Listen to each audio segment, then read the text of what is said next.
तभी अचानक वहाँ एक राक्षस ने हमला करके रंग में भंग डाल दिया। बाकी देवता भी तुरंत रानी की रक्षा करने के लिए आगे बढ़े, लेकिन जल्द ही उनकी शक्तियाँ राक्षसों के सामने फीकी पड़ गई। असल में राक्षस रानी को दिखाने आया था कि उसमें सबसे ज्यादा ताकत है, इसीलिए उसका भी स्वर्ग में रहने का हक बनता है। पर अचानक ली ने उसके चेहरे पर अपने रुई नाम के एक हथियार से वार कर दिया, जिससे वो राक्षस वहीं ढेर हो गया। ये देखकर रानी ने खुलासा किया कि असल में ये हमला उसी का प्लान था और वो ये देखना चाहती थी कि उनमें से कौन मुश्किल पड़ने पर अपने दिमाग और ताकत का ढंग से इस्तेमाल कर सकता है। फिर रानी ने ली की खूब तारीफ की, क्योंकि वो हमला होने पर घबराया नहीं, बल्कि आखिर तक लड़कर राक्षस को हरा दिया। रानी ने खुश होकर उसे एक तोहफा दिया और फिर से जश्न शुरू हो गया। आखिरकार जब जश्न खत्म हुआ तो ली को कुछ अलग सा महसूस हुआ। उसने अपने रुई अस्त्र को फिर से निकाला ताकि अगर हमला हो तो वो खुद को बचा सके, पर उसकी लापरवाही की वजह से रुई उसके हाथ से फिसलकर धरती पर जा गिरा। ये देखकर ली बेहद घबरा गया, क्योंकि स्वर्ग के कानूनों के हिसाब से उनमें से किसी को भी धरती पर जाने की इजाजत नहीं थी। हालांकि इसके लिए उसे बहुत खतरनाक सजा मिल सकती थी, लेकिन फिर भी वो नीचे आ गया। धरती पर पहुंचकर उसकी मुलाकात पियान नाम की एक लड़की से हुई, जो एक पेड़ की टहनी पर अटकी हुई थी। ली ने उसे नीचे उतरने में मदद की और फिर पियान ने उसका शुक्रिया अदा किया। इसके बाद ली ने बताया कि वो स्वर्ग से उतरा हुआ एक देवता है, जिसका हथियार धरती पर गिर गया था। अब पियान ली को अपने गाँव के सरदार के पास ले गई ताकि वो ली की मदद कर सके।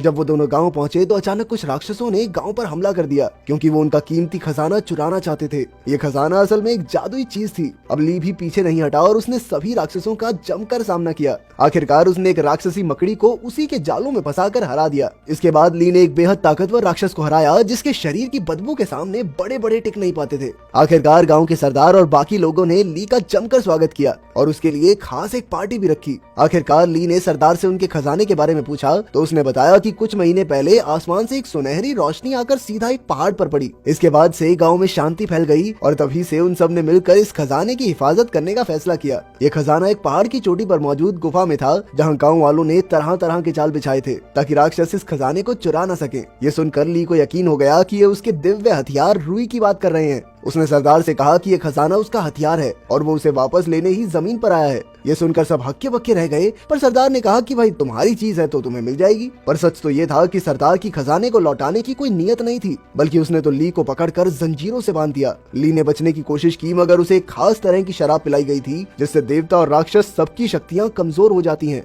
इसके बाद गांव वालों ने मिलकर ली पर बिजली गिराने के लिए एक पूजा शुरू की, पर अचानक आसमान से आग गिरी, जिससे कई लोगों के घर जल गए। सब तुरंत आग बुझाने भागे और तभी पियान ली के पास आई और कहा कि अगर वो राक्षसों से उसके गांव वालों की रक्षा करेगा तो वो खजाना ढूंढने में उसकी मदद कर सकती है। ली तुरंत मान गया और पियान ने उसकी जंजीरें खोल दी। इसके बाद वो दोनों उस पहाड़ी की ओर चले जहाँ खजाना छिपाया गया था। तभी कुछ गाँव वाले उसके पीछे दौड़े, पर जब उन्होंने ली को पहाड़ के रास्ते पर देखा तो वो खुश हो गए, क्योंकि वहाँ के जाल से वो कभी जिंदा नहीं लौट सकता। उधर जब ली पहाड़ पर पहुंचा तो उसने अपनी शक्ति से अदृश्य जाल का पता लगाया, पर अचानक से उसका पैर दलदल में फंस गया और तब पियान ने उसकी जान बचाई। अब वो चलते चलते थक गए थे, इसीलिए एक नदी किनारे आराम करने लगे। पियान ने उससे पूछा कि वो जूते क्यों नहीं पहनता। तब ली ने बताया कि पिछले जन्म में वो एक इंसान था, पर उसके पैर काफी ज्यादा बड़े थे, जिस वजह से लोग उसके साथ बुरा बर्ताव करते। पर एक दिन चाओ नाम की एक छोटी लड़की उसके पास आई और उसकी दोस्त बन गई। एक दिन चाओ ली के साथ खेल रही थी कि अचानक से वो बहुत बीमार हो गई। तब उसके माँ बाप ने इस सब का इल्जाम ली पर लगाया और चाओ को उससे दूर कर दिया।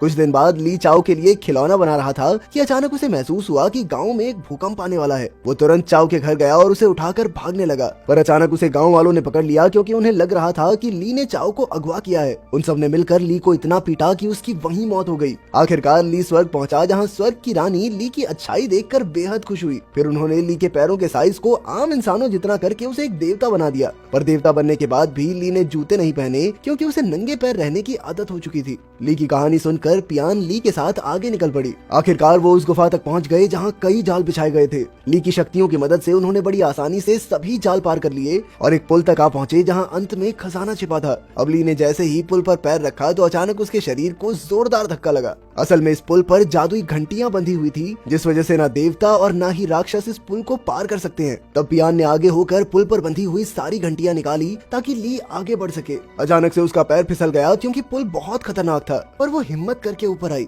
आखिरकार ली ने भी आसानी से पुल पार कर लिया और वो दोनों आगे बढ़ गए। जल्द ही ली और पियान को एक चीज मिली, जिसमें से एक सुनहरी रोशनी आ रही थी। तब ली को यकीन हो गया कि ये उसका हथियार रुई ही है। और जब उसकी रोशनी हटी तो ली ने देखा कि ये रुई नहीं बल्कि एक सुनहरा अंडा था। तभी अचानक कुछ राक्षस भी वहां आ गए, क्योंकि वो भी ली का ये हथियार चुराना चाहते थे। अब ये अंडा तो ली के किसी काम का नहीं था, इसीलिए उसने ये अंडा राक्षसों को दे दिया और वो सब भाग गए। ये देखकर पियान बहुत गुस्से में आ गई, क्योंकि ये उसके गांव का बेहद कीमती खजाना था। उसने इस खजाने को वापस लाकर गुफा में रखने के लिए ली की मदद मांगी, पर ली ने उसकी एक न सुनी और वो पियान को राक्षसों से लड़ने के लिए वहीं अकेला छोड़ाया। अगले दिन ली जैसे ही गांव में पहुंचा तो गांव वालों ने उसे तुरंत पकड़ लिया। गांव का सरदार फिर से पूजा करके उस पर बिजली गिराना चाहता था। आखिरकार पूजा होने पर ली पर कई बार बिजली गिरी, पर ली तो अमर था, इसीलिए उसका बाल भी बांका नहीं हुआ। ये सब देखकर उन सबको यकीन हो गया कि ली सच में एक देवता है और सभी उसके सामने झुक गए। पर तभी एक बूढ़ी औरत ने कहा कि ये इस इज्जत के लायक नहीं है, क्योंकि वो अपने हथियार के चक्कर में गांव वालों को यूं ही राक्षसों के हाथ मरने के लिए छोड़कर चला गया। ये सुनकर ली को पियान का ख्याल आया, जो अकेली राक्षसों से खजाना वापस लेने के लिए पहाड़ पर ही रुक गई थी।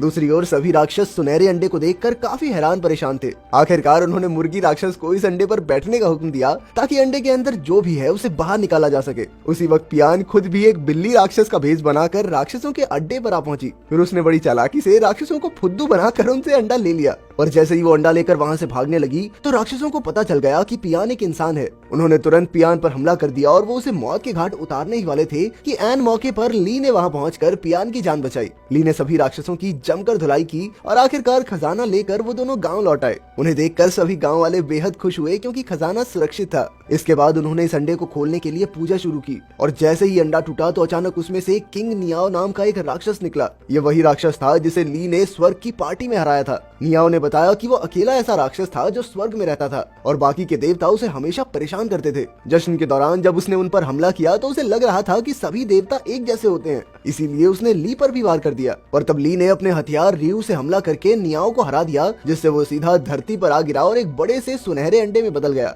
जब गांव वालों को ये अंडा मिला तो उन्होंने सोचा कि ये उनके गांव की रक्षा करेगा, इसीलिए उन्होंने इस सुनहरे अंडे को संभाल कर रखा था। खैर अब नियाओ ने ली पर वार करके उसे गिरा दिया और बाकी गांव वालों पर हमला करके सब कुछ तहस नहस कर दिया। ली ने फिर से खड़े होकर नियाओ का सामना करने की कोशिश की, पर धरती पर आकर उसकी शक्तियां कम हो चुकी थी। अब नियाओ ली को जान से मारने ही वाला था कि अचानक पियान ने बीच में आकर वार अपने ऊपर ले लिया। ली को अंदाजा ही नहीं था कि पियान उसके लिए अपनी जान तक कुर्बान कर सकती है। जब पियान अपनी आखिरी सांसें गिन रही थी तो ली ने देखा कि उसके माथे पर रियू का निशान बना था। तब ली को एहसास हुआ कि पियान उसके हथियार रियू का ही रूप थी, जिसे वो कब से ढूंढ रहा था। असल में पिछले जन्म में ली के मरने के बाद चाओ बड़ी हो गई थी, पर उसकी बीमारी जानलेवा थी और आखिरकार उसकी मौत हो गई। उसने पूरी जिंदगी भगवान की पूजा में गुजारी थी, इसीलिए स्वर्ग की रानी ने खुश होकर उससे पूछा कि तुम अगले जन्म में क्या बनना चाहोगी। तब चाओ ने कहा कि चाहे उसे कुछ भी बना दो, पर वो हमेशा ली के साथ रहे। पर रानी ने ली को पहले ही देवता बना दिया था, इसीलिए रानी ने चाओ को ली का सबसे शक्तिशाली हथियार रियू बना दिया। आखिरकार पियान मरने के बाद फिर से रियू में बदल गई, ताकि ली नियाओ का सामना कर सके।